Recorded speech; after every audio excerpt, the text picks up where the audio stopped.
One.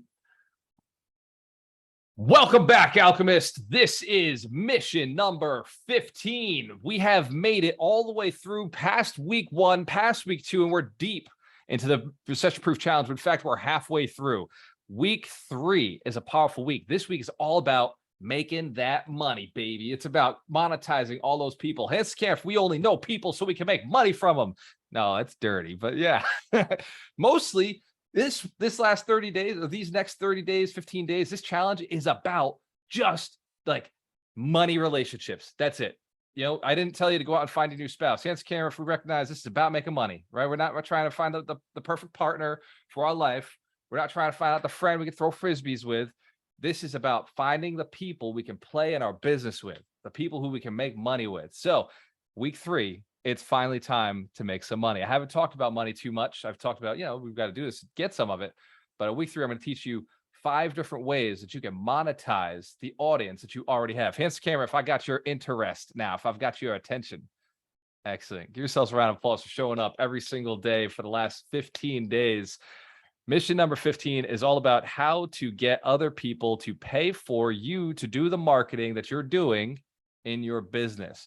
Or the faster way to say that is make your event profitable with sponsors.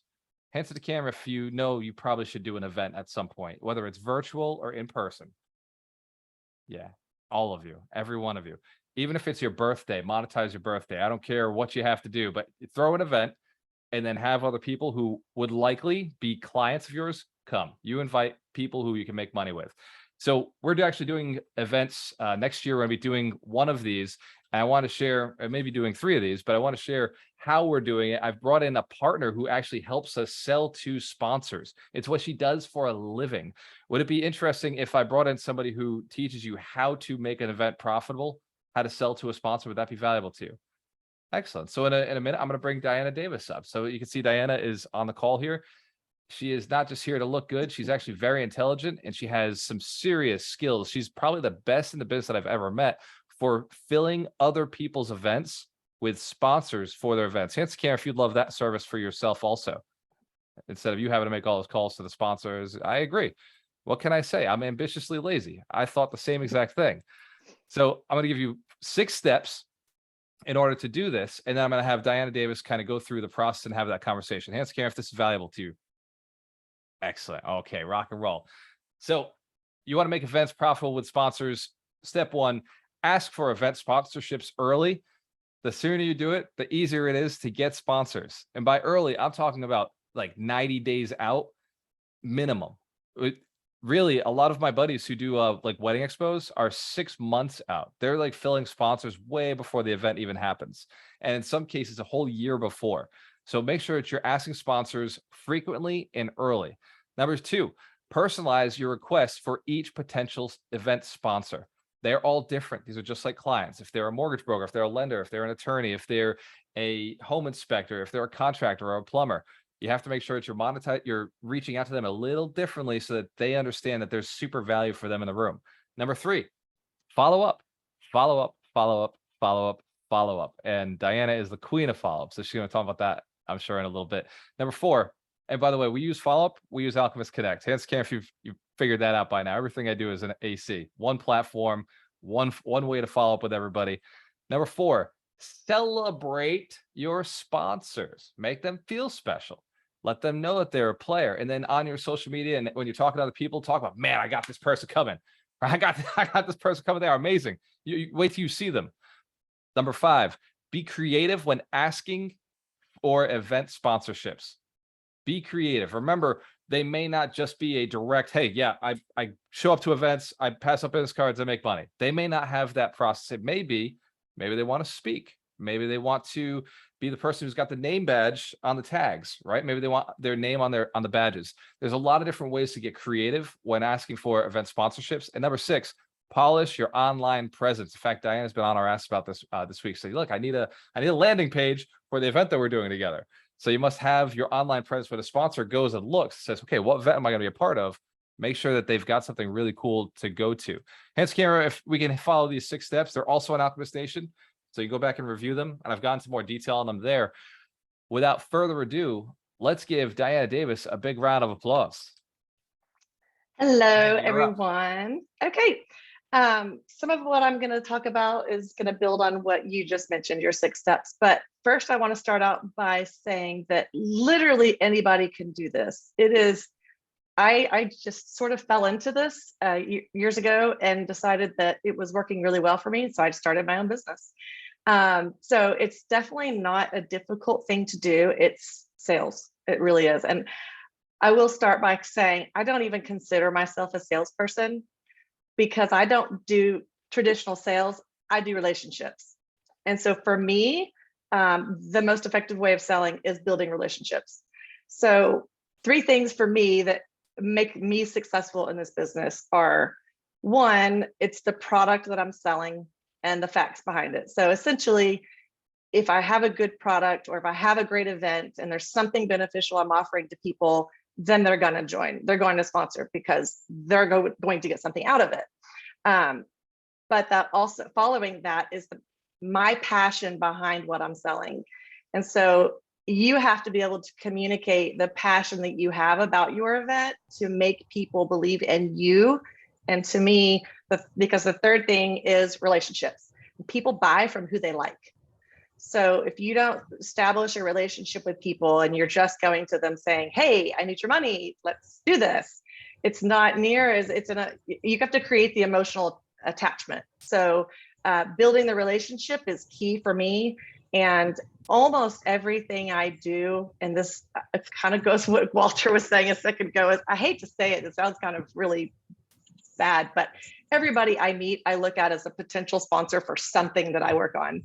I mean, I work on so many different types of events. I'm not in one industry. So everyone I meet, I was at a soccer field and talking to a soccer dad, and he said something about owning an urgent care facility. And I said, fabulous. Well, what kind of stuff are you behind? What kind of charities do you get behind? Like what makes your heart sing, you know? And the more I talked to him about it, I said, you know what? I work with a youth soccer organization and we do events all the time. You should come out and sponsor. And sure enough, I have him coming out to do IV therapies at an event for soccer players once they get off the field because it's smoking hot in Texas. So there, I just look at everyone as a potential sponsor for something that I do at some point. And the thing that I really try to do first is establish a relationship before I ask them for the sell, because I don't want them to think that I'm looking at them as a target. So I try to kind of establish the relationship first. And then once I kind of get to know them a little better, then I can kind of work in the, hey, you know what? I have something that actually might really benefit you. Not, I need your money. It's how can I benefit you? So that's kind of the approach that I take when I'm talking to people. Now, when it comes to the actual event that you have, there's a couple of things that are really important. One is thinking through who your targets are. And I will tell you, when I started working in the real estate industry, I mean, it hasn't even been 8 months. And the first time I was asked to work on an event, which is kind of how I met Walter, I knew nothing about the real estate investing industry, literally nothing. And I said, I don't know if I can help you because I don't even know who to call. I mean, I could work through some of this stuff, but once I started talking to the host and really getting involved in what the event was, then I started really thinking through and researching and asking questions. And I just I'm not afraid to ask questions. And I think that's the other thing is, if I don't know, I'll just start asking friends, people that I know that do the business, hey, what kind of people do you work with? What kind of people do you need in your business or your industry? And so then I start kind of thinking through the process of what types of, I look at my attendees for the event, what kind of people are coming to this event? And then when I look at that, I think what businesses have that attendee as their demographic, as their target demographic. So if it's in the real estate world, it's lenders, it's title companies, it's attorneys, it's tax people, it's maybe it's direct mail companies who are going to send out your marketing materials. So there's, you know, the sky's the limit. And so I just kind of start thinking through that process of who are the attendees going to be a gold mine for. So that's kind of where I start. And then you have to really start thinking through what we call in the sponsorship world, what's the activation? What are we possibly going to give them that's going to make them feel they got their money's worth? So there has to be some sort of return for them.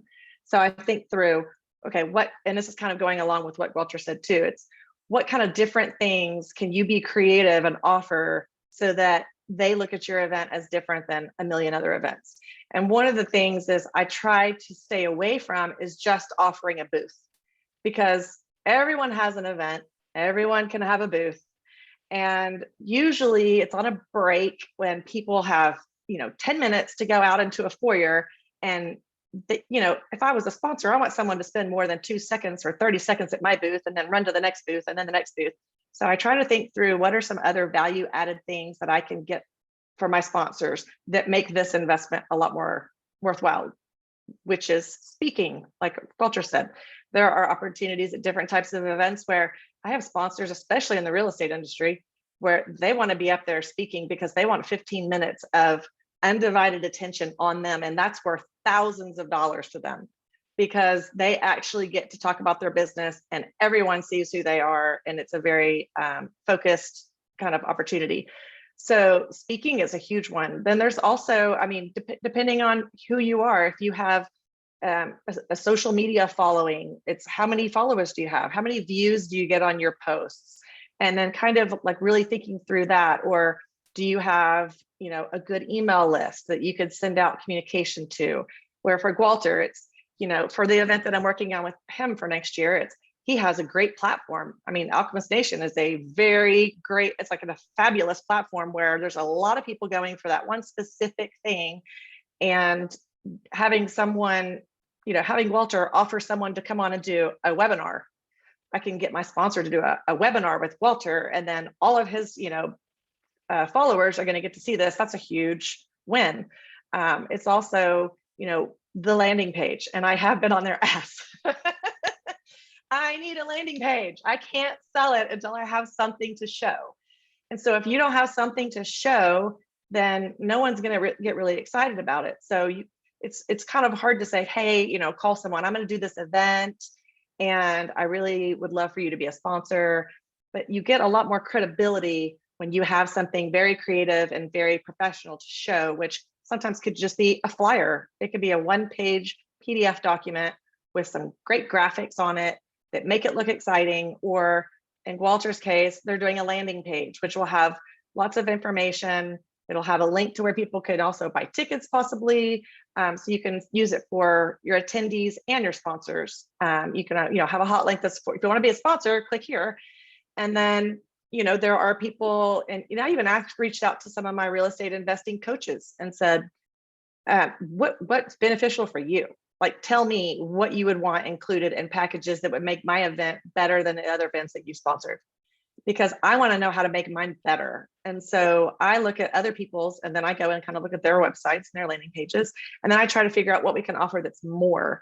And then sometimes charge a tiny bit less or charge a little bit more, but we're giving them a lot more. So there's a lot of different ways to do that, especially when you have someone who is a higher end sponsor. You can have a bigger graphic, you can do a co-branded image where they can pull it and use it on their own social media and promote the fact that they're coming to your event, which also then helps you because someone else is promoting your event, because it benefits them and it also benefits you. So then the co-branding works really, really well because you're getting them to cross promote you. So that's one of the things. And the activation and really thinking through what those ideas are is probably the most important, because that's what's going to sell it. And that's where I kind of talk about the product. The product is, what's the activation? What are they getting out of it?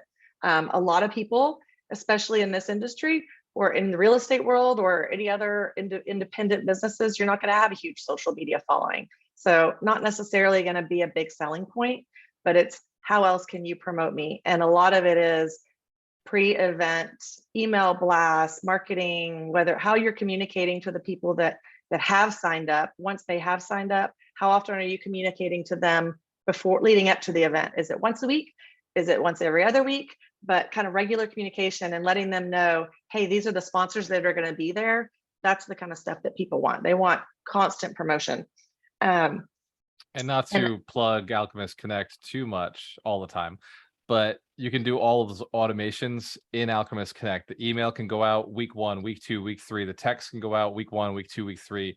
the social media posts can go out week 1, week 2, week 3. You can have them all scheduled in a calendar so that when somebody registers, signs up, or a certain date hits, all of those start firing off to everybody in that list. Go ahead, Diana. No, what I will say that's actually a huge offering. I mean, that's for people that are starting out and getting, starting out new and haven't done events and things like that before. Like that's a really like a huge benefit on your platform for things like that, because it is really hard and everyone doesn't know how to do this marketing and everyone doesn't have it to where it is scheduled out. Like that's a very big organizational bonus to have someone that has a platform where you can just plug into like that already. So I would just say use it, because not everyone has something like that. And then the Not other paying thing her to was, say that. I'm paying her to yeah, film my he's events. not, So yeah, yeah, I don't get paid until Thank I you. bring him money. So, and actually that is how I get paid. Everything I do is commission based for the most part. I do have a retainer client who pays me to work on all of their stuff regularly, but I don't get paid until I bring in sponsorships for people. So it is it's a grind. I'm not going to sugarcoat it, but that's also why people hire me, because they don't want to call and sell themselves. So they would rather have someone else call me and say, hey, my fabulous client Walter is having this amazing event, because Walter doesn't want to call people and say, can you please give me money? So that's why people hire someone else to do that for them. But I will say what you were saying about reaching out and trying to get sponsors early, I would even go earlier than 90 days. Like the earlier, the better, because the reason is there are so many events, and especially at certain times of the year. One of my biggest reasons why people don't sponsor when it is a perfect fit is because they already have another event. And so you want to be able to get out there and make your event, like give as much lead time as you can so that your event goes on the calendar first.